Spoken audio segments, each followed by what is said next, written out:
నమస్తే అందరికీ. ఈరోజు మనం భగవద్గీతలో 4వ అధ్యాయం యొక్క 29వ శ్లోకం గురించి తెలుసుకుందాం. అపానే జుహ్వతి ప్రాణం ప్రాణిపానం తదాపరే ప్రాణాపన గతిరుద్వ ప్రాణాయామ పారాయణః అపరే నియతహారః ప్రాణాన్ ప్రాణేషు జుహ్వతి.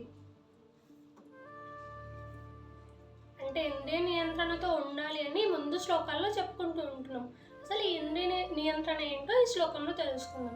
భగవంతునికి దగ్గర అవ్వడానికి, ఇంకా మోక్షం పొందడానికి జనాలు ఎన్నో విధాలుగా ప్రయత్నిస్తుంటారు. అందులోనూ ఇంద్రియ నియంత్రణ కూడా ఒక భాగం. ఇంద్రియ నియంత్రణ కొరకు, ఇంకా జీవ సమాధి అవ్వాలి భగవంతుని కొరకు అని చెప్పి కొంతమంది అనుకుంటుంటారు. వాళ్ళు ప్రాణాయామాన్ని ఎక్కువగా సాధన చేస్తూ ఉంటారనమాట. ప్రాణాయామం అనేది ఒక యోగా ప్రాక్టీస్ అని చెప్పి అందరికీ తెలుసు.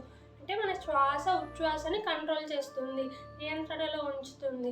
దాని ద్వారా మనం జీవ సమాధిలో ఉన్నా కూడా మనకి ఊపిరి అనేది అందుతుంది. కనుక వాళ్ళు ప్రాణాయామాన్ని ఎక్కువ సాధన చేస్తూ ఉంటారు. అలా మనకి ఇంద్రియ నియంత్రణ, సెన్సెస్ కంట్రోల్ ఉండాలి అంటే సెన్సెస్ లైక్ కళ్ళు, ముక్కు, నోరు, చెవులు ఇవి. సో ప్రాణాయామ వల్ల మన ముక్కు కంట్రోల్లో ఉంటుందని చెప్తున్నారు. ఇంకా మన నోరు కంట్రోల్లో ఉండాలి అంటే మనం తినే ఫుడ్ కంట్రోల్గా ఉండాలి.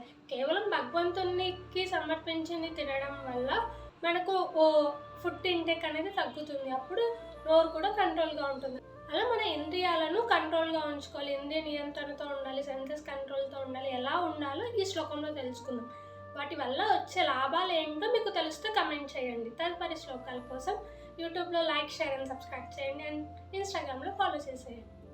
హరే కృష్ణ.